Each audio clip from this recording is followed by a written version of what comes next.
अधिवक्ताओं की नाराजगी है कि अधिवक्ताओं लोग ने झारखंड स्टेट बार काउंसिल के माध्यम से राजेंद्र कृष्णा जो इनके चेयरमैन हैं, उनके माध्यम से आजसू पार्टी की विंग अखिल झारखंड अधिवक्ता संघ ने एनडीए के सभी प्रत्याशियों को समर्थन देने की घोषणा की है।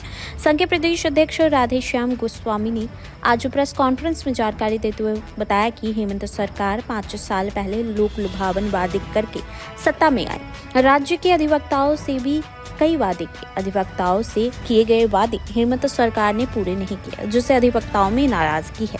अधिवक्ता प्रोटेक्शन एक्ट लागू नहीं हुआ। अधिवक्ताओं को पेंशन 14,000 रुपए मासिक करने की घोषणा हेमंत सरकार में हुई थी। आज अधिवक्ताओं को 7,000 रुपए मासिक पेंशन मिल रहा है।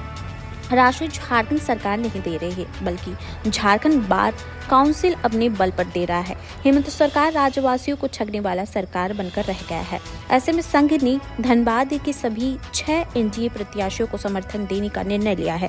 केंद्र में चल रही नरेंद्र मोदी के नेतृत्व वाली एनडीए सरकार पर हम अधिवक्ताओं को पूरा भरोसा है। राज्य में डबल इंजन की सरकार बनेगी और झारखंड का तेजी से विकास होगा। अधिवक्ताओं को भी बेहतर सुविधाएं मिलेगी।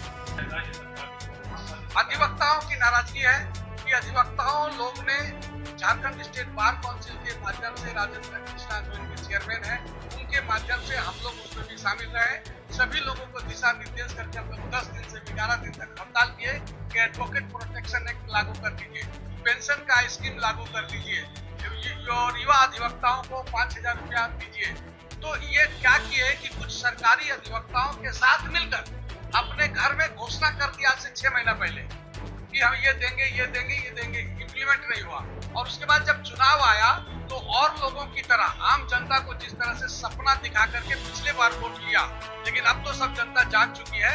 उसी तरह ये पहला बार हुआ कि हेमंत सोरेन का सरकार अधिवक्ताओं का भी ठगने का काम किया है कि इन्होंने जो झारखंड स्टेट बार काउंसिल अधिवक्ताओं के लिए प्रोटेक्शन एक्ट का मांग किया, जिसमें किसी तरह का कोई खर्चा आदि का बात नहीं था, लेकिन सरकार ने अधिवक्ताओं का प्रोटेक्शन एक्ट को आज तक भी लागू नहीं किया। उसको सोचा भी नहीं, ड्राफ्ट किया भी नहीं। दूसरा बात बताना चाहते हैं कि हम लोग स्टेट बार काउंसिल अपने बलबूते जो हम लोग इनरोलमेंट फीस आदि फीस लेते हैं, उस फीस के माध्यम से हम लोग पेंशन देते हैं 7,000 रुपया, हम लोग स्टाइपेंड देते हैं 1,000 रुपया, हम लोग मेडिक्लेम देते हैं 50,000 रुपया।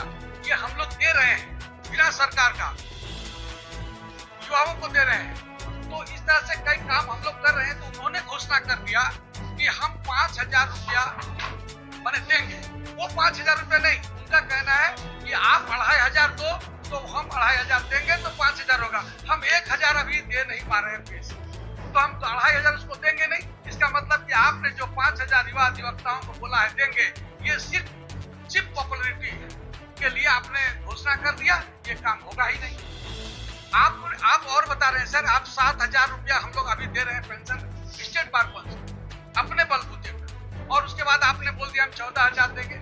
आप यहाँ पर 15,000 मैंने 30,000 लगभग वकील है, 35,000 और हाँ लगभग, और आप दे रहे हैं 15,000 लोगों को। अगर हम लोग 15,000 लोगों को देने का बात किया कि 14,000 हम दे देंगे, अगर 14,000 हम लोग दे देते हैं तो बाकी जो 15,000 लोगों का क्या होगा सर? मतलब कि आप चिप पॉपुलरिटी क्या घोषणा तो कर दिए, आप दीजिएगा नहीं।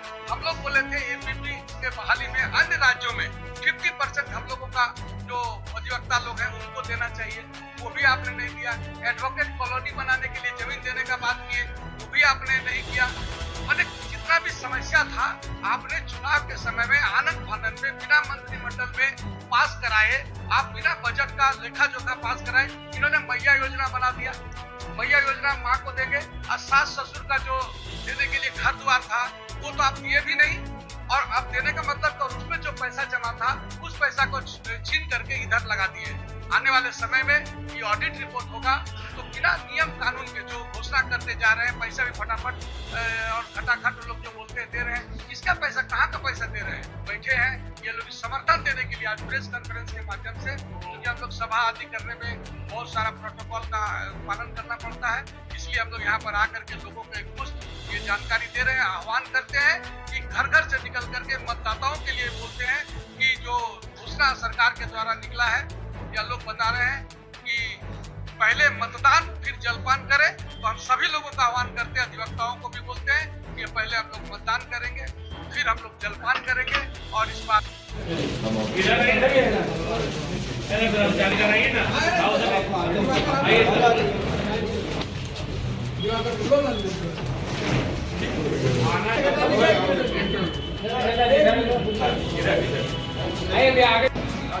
भैया ये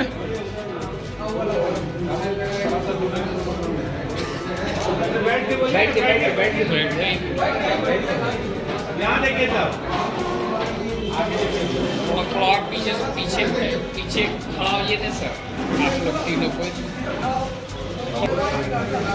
को हम लोग लिख देंगे ना। इधर देखिए ना आप लोग खाली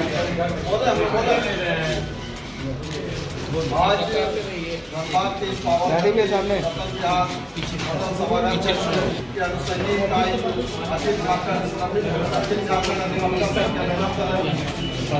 आज हम लोग 2 मिनट फोटो खिंचा रहा है, उसके बाद बैठ जाइएगा, हम बोल रहे हैं। आज हम लोग आसम विधानसभा 2024 के तहत हम लोग प्रेस वार्ता बुलाया गया है।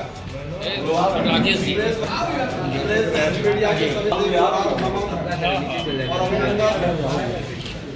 इन्हीं के साथ हमारे धनबाद विधानसभा के सहित पूरे राज्य में एनडीए का आज अपने बातों को जो है संबोधित